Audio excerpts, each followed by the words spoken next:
Miss হবে না আপনার পছন্দের টিভি শো দেখুন জি5 অ্যাপে একদম ফ্রি। মা নাতি হোক কিংবা নাতনি, যেই আসুক সে তো আমাদের সন্তান মা। আমরা তাকে ভালোবেসেই কোলে তুলে নেব। একটা কথা তো ভুলে গেছিলাম। দাঁড়াও দাঁড়াও। এই না না না, কি দাঁড়াও দাঁড়াও। হ্যাঁ রাজ, এখন ঘুমাবো, খুব ঘুম পাচ্ছে আমার। এ থেকে আমার শাশুড়ি মা আমাকে বলছেন যে হ্যাঁ শ্রী তুমি রেস্ট নাও, আর তার ছেলেকে দেখো ঘুমোতেই দিচ্ছে না, আমি ঘুমাবো। আরে দাঁড়াও। আরে কি দেখো দেখো, অনলাইনে বাচ্চাদের কটা জিনিস আমি সেভ করে রেখেছিলাম। দেখো দেখো, এ কি সুন্দর। আমি কি ভেবেছি জানো, এরকম কয়েকটা জিনিস বাড়িতে চারপাশে ছড়িয়ে রাখবো, মানে তাহলে না তোমার আর বেবির মধ্যে একটা পজিটিভ ভাইব ক্রিয়েট হবে। দেখো দেখো, অনেক কিছু আছে। দেখো জুতো, জামা, পুতুল, ভালো না? আরে দেখো না কেমন হয়েছে এগুলো আমার মেয়ের জন্য। খুব সুন্দর রাজ, খুব ভালো আইডিয়া। এই শোনো না, এক কাজ করি, এই জিনিসগুলো না মার্কেটে যাই, মার্কেটে গিয়ে কিনে আনি। আমার না খুব ইচ্ছে জানো তো, মানে ওর পছন্দের সব জিনিস, ছোট ছোট জামা, জুতো, খেলনা, দোলনা, এই সব কিছু আমি নিজের হাতে কিনবো, দিয়ে ঘরে সুন্দর করে সাজিয়ে রাখবো। চলো। আরে মার্কেটে যাওয়ার কি আছে, আজকাল অনলাইনে সবকিছু পাওয়া যায়। শুধু শুধু এই শোনো, অনলাইনে পাওয়া গেলে যাক, আমি নিজে গিয়ে কিনবো। আমার সন্তানের জন্য নিজের হাতে নিজে ছেড়ে দরদাম করে জিনিস কিনবো, একটা আলাদাই অনুভূতি রাজ। এই শোনো, তুমি কি করে জানলে আমাদের মেয়েই হবে? ছেলেও তো হতে পারে। না না, আমার মন বলছে আমার মেয়েই হবে, ঠিক তোমার মতো ভালো একজন মানুষ। কারণ আমার একটা স্ত্রীকে নিয়ে চলছে না, দুটো স্ত্রী লাগবে। না রাজ, যেই আসুক ছেলে বা মেয়ে, আমার সন্তান যেন সুস্থভাবে আমার কোলে আসে, আর সে যেন মানুষের মতো মানুষ হয়। আমার মতো না হলেও চলবে, কিংবা তোমার আমার কারোর মতোই দরকার নেই। ওই যে বললাম, সে যেন মানুষের মতো মানুষ হয়, যাতে তাকে নিয়ে আমরা গর্ব করতে পারি। তুমি দেখে নিও শ্রী, আমাদের সন্তান অনেক বড় হবে, অনেক নাম করবে। সে তো হবেই রাজ। তবে কি জানো তো, ও যদি বড় নাও হয়, মানে নাম যদি নাও করে, ও যদি সাধারণ হয়েও থাকে, তাতেও কিন্তু কোনো অসুবিধা নেই। ওই যে বললাম, যেন সুস্থ হয় এবং মানুষের মতো মানুষ হয়। আর তারপরে ও যদি চায় নিজের জীবনটাকে সাধারণভাবে বাঁচতেও বাঁচবে। ওকে পৃথিবীতে এনে না কোনো প্রতিযোগিতার মধ্যে আমি ফেলতে চাই না। মাঝে মাঝে ভাবি, আমার কপালটা খুব ভালো নাকি তোমার কপালটা খারাপ। মানে এসব কি কথা রাজ? না মানে, আমার জীবনে তোমার মতো একজন ভালো মানুষ এসেছে, আর তুমি আমার মতো একটা অভাগা। রাজ, এসব কি কথা? হ্যাঁ, আর কত লাকি বলো তো রাজ, আমি এমন একজন মানুষকে জীবন সঙ্গী হিসেবে পেয়েছি, যে সব সময় আমার প্রত্যেকটা কথা কত মন দিয়ে শুনে বলো তো। আচ্ছা এবার বলো তো, মানে আমাদের সন্তানের নাম কি হবে? এ কি, এই যে তুমি বললে তুমি ভাববে, তুমি ঠিক করো। না আমি ভাবছি, তুমিও একটু ভাবো। আমি তো অলরেডি ঠিক করে নিয়েছি।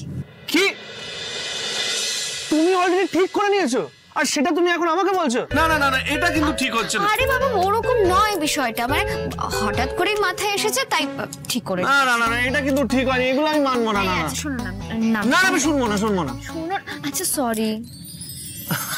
আচ্ছা বাবা বলো বলো। না, আমি ভেবেছি যদি আমাদের ছেলে হয় তাহলে তার নাম রাখবো শ্রীরাজ, আর যদি মেয়ে হয় তাহলে তার নাম রাখবো রাজশ্রী।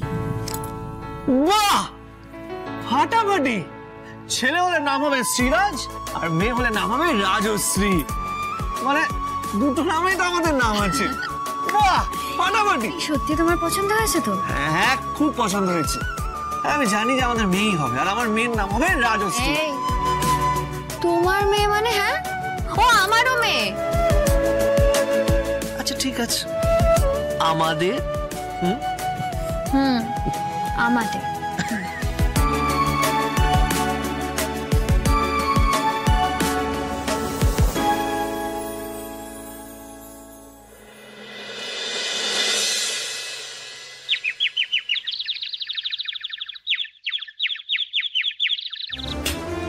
বলি মহারানীর কি আক্কেল জ্ঞান বলে কিছু নেই? হ্যাঁ, কখন ঘুম থেকে উঠবে নাকি এখনই নিজের মতো ধাই ধাই ধাই ধাই করে যাচ্ছে? পেটেরটাকে কতক্ষণ না খাইয়ে রাখবি তুই? মা, আমার মনে হয় এতক্ষণে দিদি উঠে গেছে বিছানা থেকে। আর এমনি তো এত বেলা পর্যন্ত তো দিদি ঘুমায় না। ঘুমায় যখন না তখন নামছে না কেন? হ্যাঁ, আমি বুঝতে পারছি না। এ মেয়েকে না আমি সত্যি বুঝতে পারি না। কি আগের মতো সব ব্যাপারগুলো আছে নাকি? যে যে কোনো সময় আসবি, নাকে মুখে দুটো গুজলি, এরকম করতে করতে অফিসে চলে গেলি, তা তো নয়। এখন তো পেটেরটা আছে, শান্ত মতো বসে ধীরে সুস্থে খেয়ে দিয়ে যেতে হবে তো। আর তুমি কেন এত চিন্তা করছো? শুনতে পাচ্ছিস না? আরে শুনতে পাচ্ছি, তুমি এত চিন্তা করো না। ও যথেষ্ট দায়িত্ববান মেয়ে। হ্যাঁ, ও ঠিক সামনে নেবে নিজেরটা। কি দায়িত্ববান আমার জ্বালা আছে। শোনো, এই কথাটা কিন্তু আমি বলছি না, ওই তোমাদের ডাক্তার বাবু সে বলেছে। আমার কথা তো কেউ গ্রাহ্য করে না। ঠিক আছে, আমার কথা শুনতে হবে না। কি রে, কথাটা কানে গেল? শোনো, তোমার কি না একটা কথা বলছি, সেটা হচ্ছে বাজার থেকে কয়েকটা জিনিস আলাদা করে কিনে দিতে হবে। আলাদা করে বাইরে থেকে কি আনতে হবে? মানে কি করবে তুমি সেগুলো নিয়ে? কি কি কি করবে? মানে মানুষটার কোনো জ্ঞান গম্যি নেই গো। মা, কি বানাবে গো? আজ মেনুতে নতুন কিছু হবে নাকি? আমার তো ছেড়াতে তোমার পঞ্চমঞ্চুর এখানে দেবো।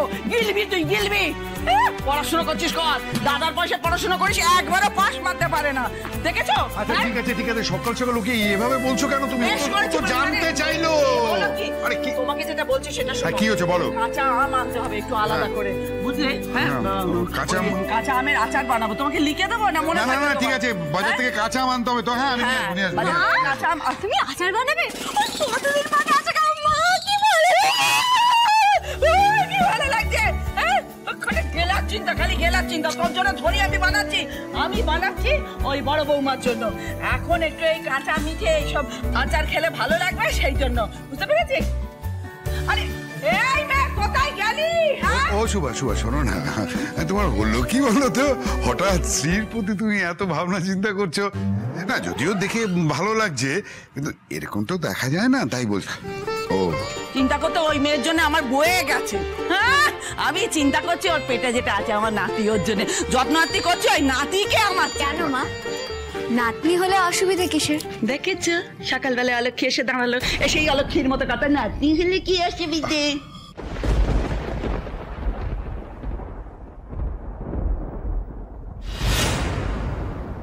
কেন মা, নাতনি হওয়াটা অলক্ষের কথা নাকি? মা, নাতি হোক কিংবা নাতনি, যেই আসুক সে তো আমাদের সন্তান মা। আমরা তাকে ভালোবেসেই কোলে তুলে নেব।